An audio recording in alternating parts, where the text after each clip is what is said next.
नमस्कार, आप देख रहे हैं यूट्यूब चैनल इन्फॉर्मेशन जोन।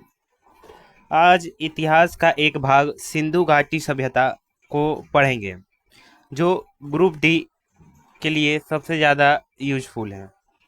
चलिए शुरू करते हैं। सिंधु घाटी सभ्यता। जॉन मार्शल ने सबसे पहले हड़प्पा सभ्यता को जॉन मार्शल ने सबसे पहले हड़प्पा सभ्यता को सिंधु घाटी सभ्यता कहा था। ठीक है, जॉन मार्शल ने हड़प्पा सभ्यता को सिंधु घाटी सभ्यता कहा था। दूसरा, हड़प्पा रवि नदी के तट पर स्थित है। ठीक है, हड़प्पा रवि नदी के तट पर स्थित है। शहरों में अत्यधिक संगठित नगर नियोजन था।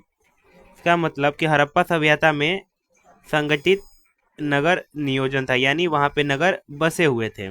ठीक है, सड़कें समकोण पर बनाई गई थी। सड़कें जो थी वो समकोण पे बनाई गई थी, जिसमें ढकी हुई नालियाँ एक जटिल प्रणाली थी। ये सड़कें समकोण संगठित नगर नियोजन, ये जितने भी हैं ढकी हुई नालियाँ, ये जो हैं ये सब सिंधु घाटी सभ्यता की विशेषताएं हैं कि वहाँ पे संगठित नगर नियोजन था, सड़कें समकोण थी, ढकी हुई नालियाँ थी। ठीक है, चलिए अगला देखते हैं। लोगों के पास पढ़ने लिखने की क्षमता थी। हड़प्पा सभ्यता के लोगों के पास पढ़ने लिखने की क्षमता थी, यानी वो पढ़ना और लिखना जानते थे, और लिपि का एक रूप था। वहाँ पे लोग पढ़ना और लिखना जानते थे, जिसके द्वारा वहाँ पे लिपि बनाई गई थी, वो लिपि पे लिखते थे। ठीक है, अगला देखते हैं। सिंधु घाटी के लोगों को लोहे के बारे में पता नहीं था। ये क्वेश्चन इस पे आता है कि सिंधु घाटी के लोगों को किसके बारे में नहीं पता था। तो सिंधु घाटी के लोगों को लोहे के बारे में बिल्कुल नहीं पता था। ठीक है, जो वहाँ पे नगर नियोजन था उसमें इमारतें जो थी वो ईंटों से बनी थी। किससे? ईंटों से बनी थी। सिंधु घाटी सभ्यता में दास प्रथा मौजूद थी। सिंधु घाटी सभ्यता में दास प्रथा मौजूद थी। इससे ये पता लगता है कि सिंधु घाटी सभ्यता के समय से ही दास प्रथा चलती आ रही है। तो सिंधु घाटी सभ्यता में दास प्रथा मौजूद थी। समाज पुरुष प्रधान था। जो समाज था वो पुरुष प्रधान था। सभ्यता के समय पे जो समाज था वो एक पुरुष प्रधान था। ठीक है, ये एक पुरुष प्रधान था। सिंधु घाटी के लोग कपास उगाने वाले पहले लोग थे। सबसे पहले कपास की खेती कहाँ हुई थी? सबसे पहले कपास की खेती हुई थी सिंधु घाटी सभ्यता में। ठीक है, वे स्थानीय और अंतर्राष्ट्रीय दोनों तरह व्यापार करते थे। वह स्थान से भी अंतर्राष्ट्रीय दोनों तरह से व्यापार करते थे, यानी अंतर्राष्ट्रीय व्यापार वो समुद्र के मार्ग से करते थे। ठीक है, वो समुद्र के मार्ग से अंतर्राष्ट्रीय व्यापार करते थे, और स्थानीय व्यापार बैलगाड़ी मालगाड़ी इसके द्वारा करते होंगे। ठीक है,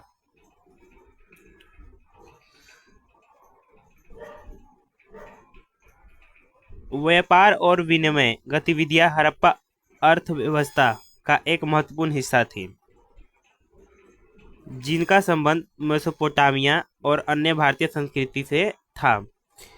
इसमें यह बताया गया है कि जो विनिमय गतिविधियां थी वो हड़प्पा के अर्थव्यवस्था को एकदम ऊपर लेकर जा रही थी, और इसमें विनिमय गतिविधियां एक महत्वपूर्ण हिस्सा थी। सिक्कों का कोई सबूत नहीं है, इसीलिए वस्तु विनिमय क्या होता है? वस्तुओं का आदान प्रदान ही वस्तु का विनिमय है। ठीक है, का इस्तेमाल किया जाता था। इसका मतलब ये हुआ कि उस समय ना कोई सिक्का था, ना कोई नोट था कि जिसके जरिए वो ट्रेड करे, तो वस्तु विनिमय का प्रयोग करते थे।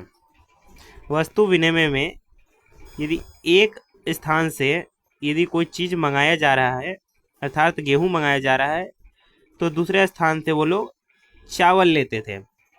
वस्तुओं का आदान प्रदान ही वस्तु विनिमय कहलाता है। तो वो वस्तु विनिमय का इस्तेमाल करते थे व्यापार में। ठीक है, चलिए आगे देखते हैं। लोथल एक प्रमुख बंदरगाह था। लोथल एक प्रमुख बंदरगाह था। जैसे ऊपर बताया है कि हड़प्पा सभ्यता के लोग अंतर्राष्ट्रीय व्यापार करते थे। अंतर्राष्ट्रीय व्यापार समुद्री मार्ग से करेंगे, तो समुद्री मार्ग में जहाँ से व्यापार करते थे वो जगह था लोथल। ठीक है, वही एक प्रमुख बंदरगाह था और वहाँ एक बंदरगाह संरचना पाई गई थी। वहाँ पे बंदरगाह बनाया था, जो आने वाले इस समय में वहाँ पे खोज करने पे पता लगा कि यहाँ पे एक बंदरगाह था। कहाँ पे? लोथल में। ठीक है, अधिकांश मुहरें चौकोर थी और सेटेटाइट से बनी थी। जो वहाँ पे मुहरें थी वो चौकोर थी। चौकोर थी यानी वो स्क्वायर टाइप में थी, ऐसे। ठीक है, और वो सेटेटाइट, सेटेटाइट एक नामक पत्थर है, एक पत्थर का नाम है सेटेटाइट, जिससे ये मुहर बना होता था। सेटेटाइट के पत्थर से बना होता था ये मुहर। ठीक है, मुहरों पर गेंडा सबसे प्रचलित जंतु था।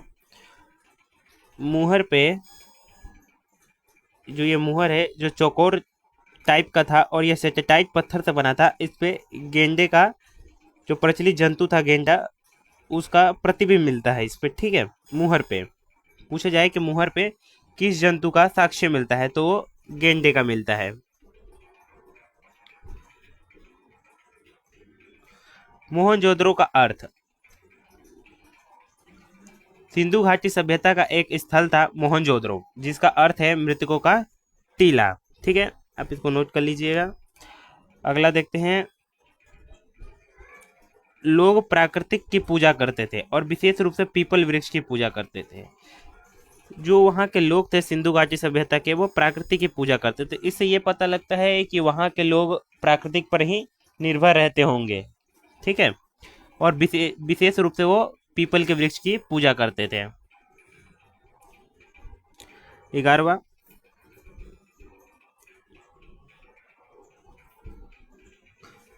कई माँ देवी की आकृतियां भी मिली है वहाँ पे, जो एक महिला देवता की पूजा को दर्शाता है। वहाँ पे एक देवी की आकृति मिली है, जिससे ये पता लगता है कि सिंधु घाटी सभ्यता के लोग महिला देवता की पूजा करते थे। इससे ये साक्ष्य पता लगता है। मुख्य पुरुष देवता पशुपति, पशुपति की पूजा करते थे, जो महादेव के नाम से भी जाने जाते हैं। ठीक है, 12वां, शवों को जलाने का सबसे प्रचलित तरीका दाह संस्कार था। वहाँ पर मतलब सिंधु घाटी सभ्यता में यदि किसी की मृत्यु होने के बाद वहाँ पे दाह संस्कार होता था जलाकर। ठीक है, शवों को जलाने का सबसे प्रचलित तरीका दाह संस्कार था। ठीक है, सिंधु घाटी के लोग मृत्यु के बाद जीवन में विश्वास करते थे। यानी सिंधु घाटी के लोग मृत्यु के बाद किस में?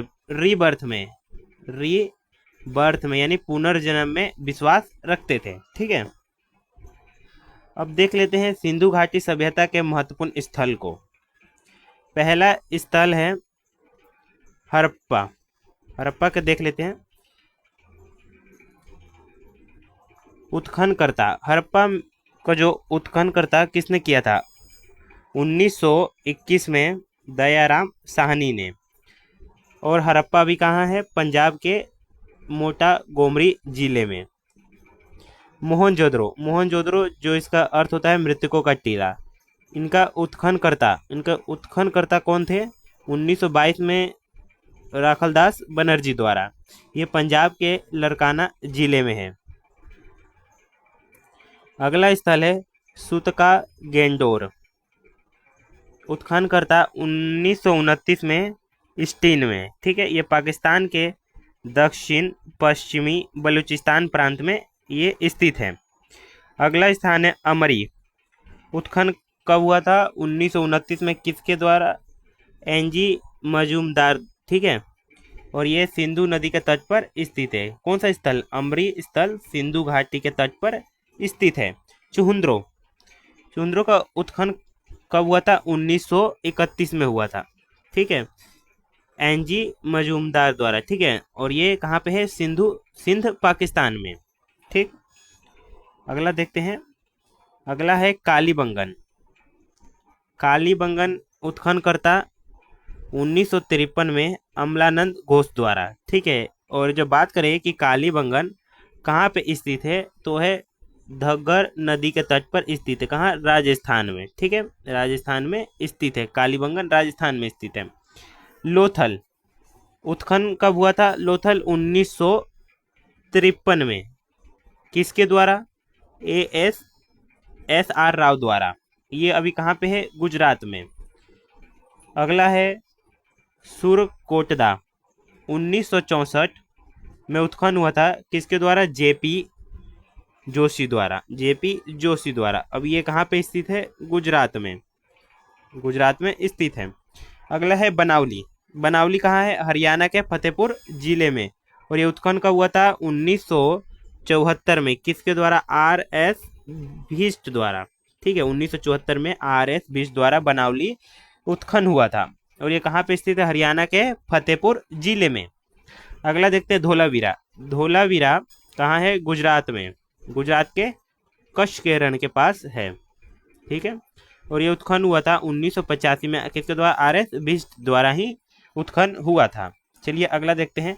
सिंधु घाटी सभ्यता की पुरातत्व संबंधी खोज, कि जो पुरातात्विक में खोज हुई है, कौन कहाँ पे मिला है, इसमें ये बताया है। चलिए देखते हैं इसको। सिंधु घाटी सभ्यता की पुरातत्व संबंधी खोज स्थल की बात करें तो हड़प्पा में क्या मिला है? हड़प्पा में जब बात करें कि क्या मिला है, मात्र देवी की आकृतियां मिली है, कांस्य पिघलाने के लिए पात्र जिसमें वो कांस्य पिघलाते थे, एक पंक्ति में 6 अन्न भंडार, कार्य हेतु फर्श। ये कहाँ से मिला है? अपना स्थल हड़प्पा से मिला है। मात्र देवी की आकृतियां, कांस्य पिघलाने के लिए पात्र, एक पंक्ति में 6 अन्न भंडार और कार्य हेतु फर्श। ठीक है, अगला देखते हैं मोहनजोदड़ो। मोहनजोदड़ो का अर्थ क्या है? आप कमेंट बॉक्स में बताइए कि आपको याद है या नहीं। मैंने ऊपर बताया था आपको। मोहनजोदड़ो जो मिला है बृहद अन्न भंडार, जहाँ पे वो अन्न को यानी ग्रेन्स को स्टोर करके रखते थे। बृहद स्नान घर, एक नगन नर्तकी की कांस्य प्रतिमा, दाढ़ी वाले व्यक्ति की स्टेटाइट प्रतिमा। दाढ़ी वाले व्यक्ति की स्टेटाइट प्रतिमा यानी ये स्टेटाइट के पत्थर से बनी होगी। अगला देखते हैं स्थल है लोथल। लोथल जलयान का टेराकोटा मॉडल, बंदरगाह, चावल की भूसी। ये आप नोट कर लीजिएगा कि चावल की भूसी हड़प्पा के किस स्थल पे मिला है, तो वो है लोथल पे मिला है। ठीक है, 2 कब्रें। अगला देखते हैं चुहंद्रो। चुहंद्रो में बताया है कि बैलगाड़ी का टेराकोटा मॉडल जिसे खेत में प्रयोग करते थे। बैलगाड़ी का टेराकोटा मॉडल कहाँ मिला है? चुहंद्रो में। अगला धोलावीरा। धोलावीरा गुजरात में है। ठीक है, और ये 3 भागों में विभाजित। ठीक है, एक बृहद कुआं। मोहनजोदड़ो में लगभग टोटल 700 कुएं थे। कितने? 700 कुएं के साक्ष्य मिले हैं मोहनजोदड़ो में। ठीक है, हड़प्पा सभ्यता में 700 कुएं के साक्ष्य मिले हैं। एक स्नान घर मिला है। सुरकोटदा में देख लेते हैं। घोड़े की अस्थियां कहाँ मिली है? सुरकोटदा में। कहाँ मिली है? सुरकोटदा में घोड़े की अस्थियां। अगला जो है इंपॉर्टेंट है वो चावल की भूसी। और कितने कुएं मिले हैं? 700। और कहाँ मिले हैं? धोलावीरा में। ठीक है, अगला देखते हैं क्या है? अंडाकार कब्र। ठीक है, ये यहीं पे समाप्त होता है। हड़प्पा सभ्यता यहीं पे समाप्त होता है। मैं आशा करता हूँ कि ये आपको पसंद आया होगा। ऐसी जानकारी वाले वीडियोस के लिए आप हमारे चैनल को सब्सक्राइब